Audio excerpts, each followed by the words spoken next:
Mató a una amiga y escondió el cuerpo solo porque ella ya no quería ser su amiga. Este desgarrador caso realmente ocurrió en en 2012. La víctima era una chica de 16 años, una estudiante amable y aplicada que siempre intentaba conservar sus amistades con quienes confiaba. Como muchos otros adolescentes atravesando su etapa rebelde, esta chica no era muy salvaje, pero tenía sus propios intereses y le gustaba expresar su personalidad juguetona. Sin embargo, debido a su naturaleza juguetona combinada con su inocencia y credulidad, nunca regresó a casa después de escabullirse una noche. Solo fue encontrada como un cuerpo sin vida bajo un montón de hojas secas en el bosque. ¿Qué le pasó a la adolescente? ¿Quién fue lo suficientemente cruel como para hacerle esto? ¿Y qué verdades ocultas hay detrás de este incidente que la gente aún no conoce? Descubrámoslo en el video de hoy. Si te gustan las historias sobre casos impactantes, no olvides darle me gusta y suscribirte a nuestro canal para no perderte ninguno de nuestros otros videos dramáticos y cautivadores. En la mañana del 7 de julio de 2012, Dave Neese, el padre de Skylar Neese, regresó a casa después de su turno nocturno en el hospital donde trabajaba. Como cada mañana anterior, esperaba que al abrir la puerta y entrar a la casa, su hija aún estuviera durmiendo pacíficamente en su habitación después de terminar su turno nocturno en el restaurante de comida rápida. Sin embargo, el ambiente en la casa se sentía diferente. No había música proveniente de la habitación de Skylar, ni sonidos del televisor, ni el ruido de su hija preparándose para un nuevo día.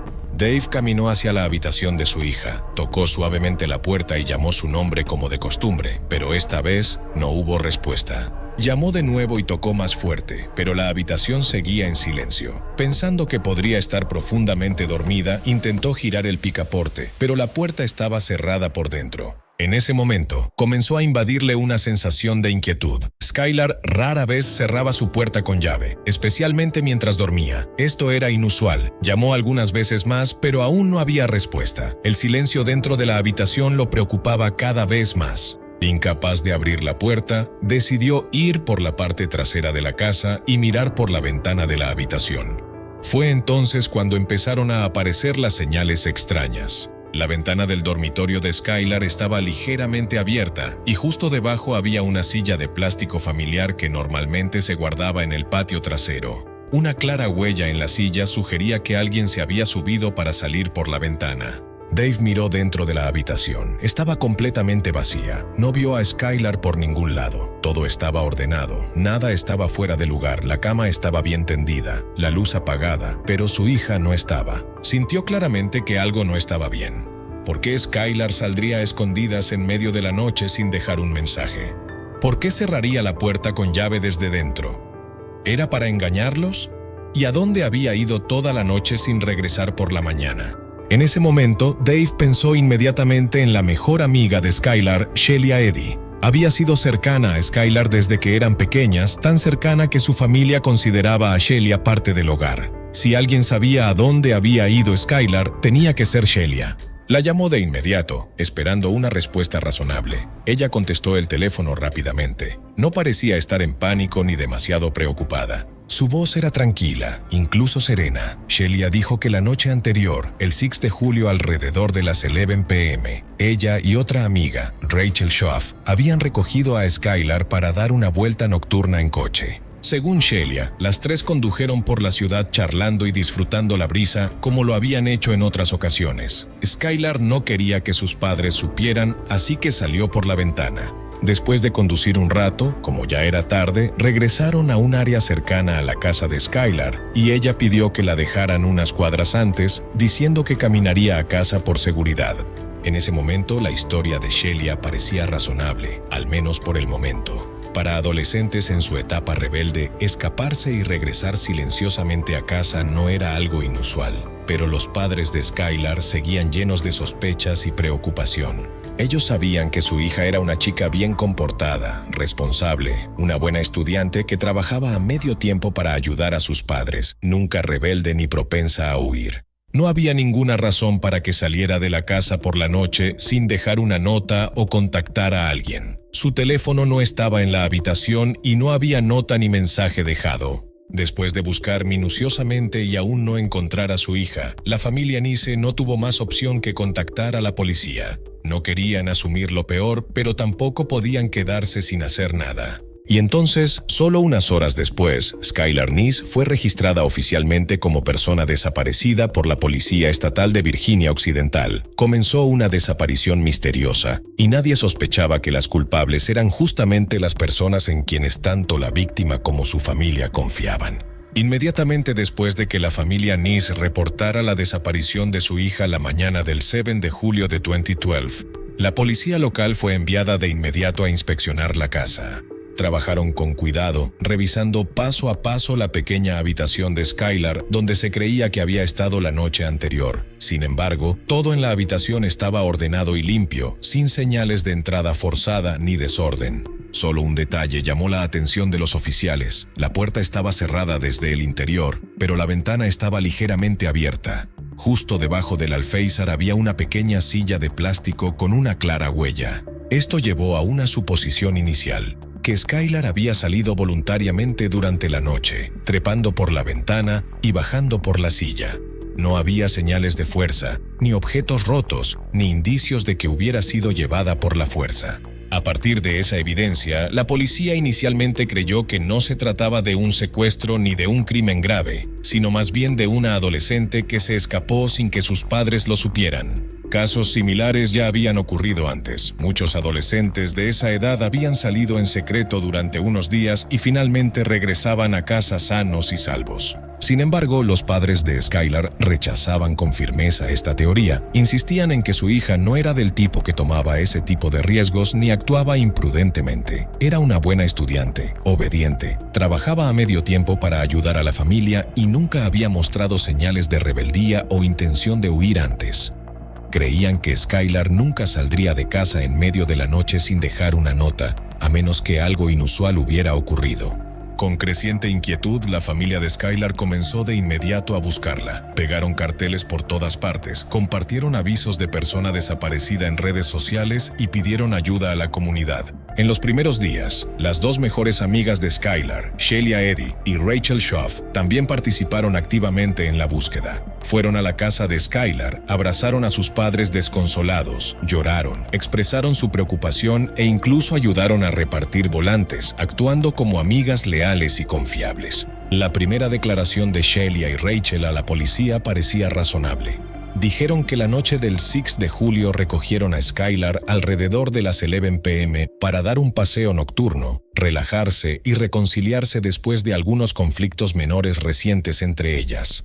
Skylar se había escapado por la ventana para no molestar a sus padres. Las tres simplemente condujeron por la ciudad y no fueron muy lejos. Más tarde, Skylar pidió que la dejaran unas cuadras antes de su casa para poder regresar caminando. Esa historia fue aceptada inicialmente porque parecía creíble. La policía registró la declaración y, al no ver señales de peligro, clasificó temporalmente el caso como una adolescente que se fue voluntariamente de casa. Pero las cosas empezaron a cambiar cuando la policía revisó imágenes de vigilancia alrededor del vecindario de Skylar. Una cámara cercana mostraba claramente que a las 12:30 am del 7 de julio, Skylar estaba saliendo por la ventana de su habitación. Bajó a la silla, miró a su alrededor como revisando si alguien la veía, y luego corrió rápidamente hacia un coche que la esperaba entre las sombras. Minutos después, el coche se fue y no volvió. Este detalle contradijo inmediatamente la declaración de Shelia y Rachel. Ellas dijeron que recogieron a Skylar a las 11 p.m. y la dejaron antes de la medianoche, pero las imágenes mostraban que ella salió de casa cerca de la 1 a.m. y no había señales de que hubiera regresado ni caminado de vuelta, como sus amigas afirmaban. La diferencia de tiempo, de casi 1 hora y media, no podía atribuirse simplemente a un error de memoria. Si Shelia y Rachel decían la verdad, entonces el horario en que recogieron a Skylar y la ruta que tomaron debía coincidir con las imágenes de la cámara. Pero la realidad era totalmente opuesta. El coche apareció una vez y luego desapareció. No había imágenes de Skylar caminando ni prueba de que hubiera vuelto a casa. Esta fue la primera mentira y también el primer detalle crucial que llevó a la policía a sospechar de las aparentemente inofensivas amigas. ¿Por qué mintieron? ¿Era solo por miedo a ser regañadas por escaparse? ¿O había un secreto más oscuro que estaban ocultando?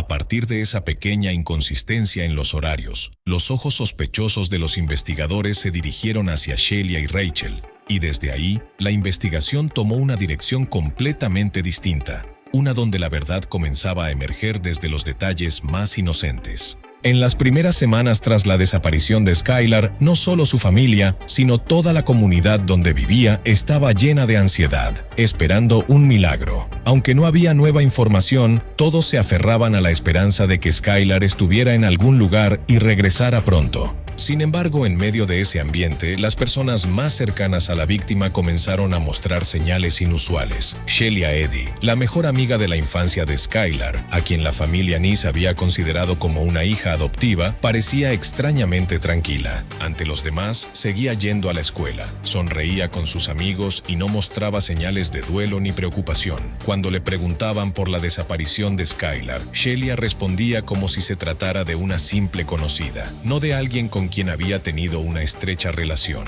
Esa frialdad e indiferencia incomodó a muchas personas, especialmente a los investigadores que monitoreaban el comportamiento psicológico de las involucradas. Ellos lo notaron. En contraste, Rachel Shoaf, la otra chica del trío, mostró señales completamente diferentes. Estaba ansiosa, temerosa, evitaba el contacto visual. En clase, Rachel estaba inusualmente callada, miraba hacia abajo, sus manos temblaban.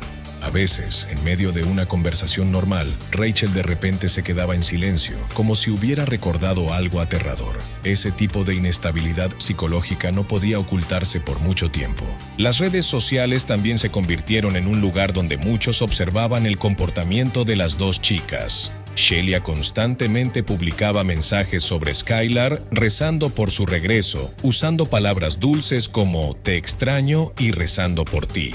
Pero en lugar de generar simpatía, esas publicaciones despertaban sospechas. Alguien incluso comentó: "Sus emociones parecen totalmente falsas. Se siente más como si estuviera actuando que lamentándose". Poco después ocurrió una situación inesperada. La madre de Rachel la llevó a un paseo en bote con algunos amigos de la familia, con la esperanza de que eso la ayudara a relajarse. Durante ese viaje, uno de los amigos de la madre de Rachel notó una herida extraña en su pierna. Era un corte profundo, que parecía haber sido hecho con un objeto afilado o por un fuerte impacto. Cuando le preguntaron, Rachel dijo que se había lastimado al caerse. Pero su comportamiento incómodo hizo que los adultos se sintieran inquietos. Esa persona luego llamó a la policía, expresando su preocupación sobre una posible conexión entre la herida de Rachel y la desaparición de Skylar. Aunque la policía ya comenzaba a sospechar, aún no había pruebas concretas para acusar a nadie. La investigación empezó a estancarse. Pasaban las semanas, los meses y Skylar aún no aparecía. Nadie había visto ni oído nada sobre ella. En ese punto, el FBI intervino oficialmente, apoyando a la policía local con tecnología, analistas de comportamiento y técnicas avanzadas de investigación. Se inició una revisión completa de toda la información. De los testimonios de compañeros de clase y vecinos, surgió un detalle impactante. Recordaban haber escuchado a Rachel y Shelia bromear una vez sobre deshacerse de Skylar. En ese momento todos pensaron que era solo una broma de adolescentes, un comentario hecho en medio de una discusión insignificante, pero ahora, en este contexto, esa frase adquiría un tono escalofriante. Los investigadores volvieron a citar a Rachel y Shelia para interrogarlas. Ambas mantuvieron sus declaraciones originales, sin mostrar pánico ni cometer errores importantes. Su silencio hizo que el caso llegara a un punto muerto. Hasta finales de diciembre de 2012, 6 meses después de la desaparición de Skylar, las cosas comenzaron a cambiar. Rachel mostró de repente un grave colapso psicológico. Gritaba, rompía cosas y reaccionaba de manera irracional. En una ocasión, Rachel incluso atacó a un miembro de su familia, perdiendo completamente el control. Su asustada familia la llevó de urgencia a un hospital psiquiátrico para recibir tratamiento. Allí, en un estado de colapso mental extremo, Rachel de repente soltó algo que dejó a todos en shock. "La matamos". Esa confesión, que al principio parecía solo un grito en medio del colapso emocional, fue lo suficientemente seria como para que los médicos y el personal médico la reportaran a la policía. Unos días después, el 3 de enero de 2013, Rachel fue dada de alta y se entregó oficialmente con su abogado. Ya no hubo más evasivas ni respuestas vagas. Confesó toda la verdad a la policía. Rachel declaró que ella y Shelia habían planeado matar a Skylar con 2 meses de anticipación. La razón era simplemente que ya no les agradaba. La encontraban molesta, irritante, y creían que estaba interfiriendo en su relación. Y en lugar de alejarse de ella, las dos chicas eligieron la opción más despiadada: eliminar a Skylar para siempre. Antes del asesinato, Rachel y Shelia se habían preparado por completo. Cuchillos de cocina, toallas de papel, lejía, ropa limpia e incluso una pala, todo escondido en la cajuela del auto. Esa noche, invitaron a Skylar con el pretexto de querer arreglar su amistad. Skylar, aún inocente y esperanzada en que su vínculo pudiera restaurarse, aceptó ir. Después de conducir hacia una zona boscosa y remota cerca de la frontera del estado de Pensilvania, las tres bajaron del coche. Rachel dijo que fingieron haber olvidado un encendedor y le pidieron a Skylar que ayudara a buscarlo.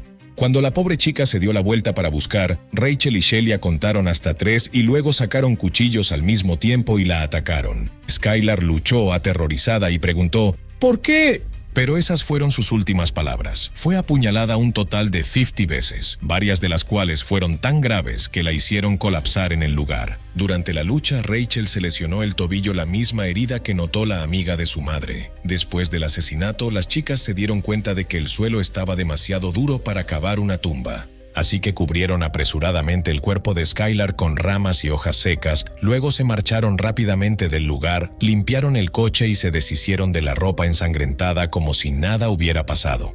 Con la guía de Rachel, la policía llegó al sitio del entierro y encontró los restos de Skylar en estado de descomposición, después de meses expuesta a la intemperie. El desgarrador caso, que parecía haber sido olvidado, ahora tenía una respuesta y la justicia comenzó a hacer su curso. Después de que Rachel Schaaf confesara todo y llevara a las autoridades hasta el cuerpo, el caso entró oficialmente en una nueva fase, una en la que la justicia habló. Los temores que los padres de Skylar alguna vez tuvieron, las oscuras sospechas que no podían quitarse de la mente, fueron ahora confirmadas por la confesión de alguien que una vez consideraron una amiga cercana de su hija. La policía reunió de inmediato suficiente evidencia para acusar a Shelia Eddy, la otra autora del brutal plan de asesinato.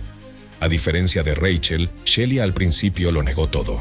Se negó a admitir su culpabilidad, no mostró emociones y permaneció tan fría que le helaba la sangre a cualquiera. Pero, frente a pruebas irrefutables, la confesión de su cómplice, la escena del crimen identificada claramente y las evidencias físicas, Shelia finalmente bajó la cabeza y admitió su crimen. Rachel Schaaf, la primera en confesar, fue acusada de asesinato en segundo grado, una muerte intencional, pero no en su forma más grave. El tribunal tomó en cuenta su confesión voluntaria, su cooperación con la investigación y el hecho de que aún era menor de 18 años en el momento del crimen. Fue sentenciada a 30 años de prisión, con posibilidad de libertad condicional tras 10 años. Shelia Eddy, como coautora intelectual y participante directa en el asesinato de Skylar, fue acusada de asesinato en primer grado, homicidio premeditado y deliberado. Aunque inicialmente Shelia negó el crimen, luego confesó todo. Fue sentenciada a cadena perpetua, pero según la ley de Virginia Occidental, será elegible para libertad condicional después de cumplir 15 años.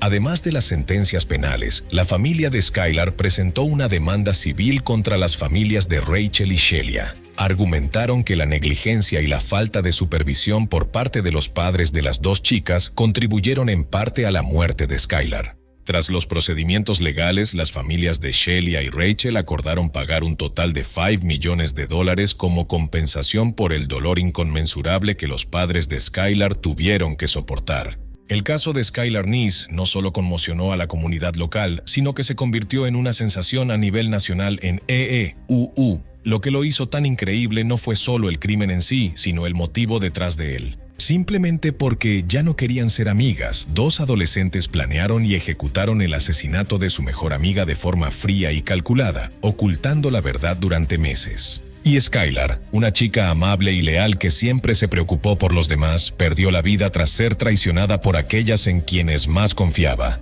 Skylar no solo perdió la vida, sino que tuvo que soportar un profundo dolor emocional en sus últimos momentos, al darse cuenta de que sus asesinas eran las dos personas que una vez consideró sus amigas más cercanas. A partir de ese inmenso dolor, los padres de Skylar intentaron convertir la tragedia en algo significativo. El caso obligó a las autoridades de Virginia Occidental a reevaluar cómo manejaban los casos de menores desaparecidos. En mayo de 2013, el estado aprobó una legislación llamada Ley Skylar. Esta ley exige que la policía emita una alerta Amber de inmediato, una notificación pública amplia en televisión, radio e internet, independientemente de las circunstancias iniciales o sospechas, siempre que se reporte la desaparición de un adolescente. Después de que se aprobara la ley, los padres de Skylar continuaron viajando a otros estados para abogar por su adopción en más lugares. No querían que ningún otro niño muriera injustamente debido a negligencia o retrasos en esas horas tan críticas. Esta tragedia no es solo una historia criminal, también es una poderosa llamada de atención. Nos recuerda a cada familia, a cada padre y a la sociedad en general que incluso las señales más pequeñas de inestabilidad psicológica en los adolescentes pueden llevar a consecuencias impensables si no se notan y se abordan a tiempo. Esa fue la historia completa que hemos recopilado sobre el caso de matar a una amiga y ocultar el cuerpo simplemente porque ya no querían ser su amiga. Creemos que tendrás tus propias reflexiones sobre este caso. Por favor, deja un comentario abajo, estamos ansiosos por conocer tu opinión. Gracias por ver el video de hoy. No olvides darle me gusta y suscribirte para estar al tanto de más historias extrañas, misteriosas y fascinantes en nuestro canal.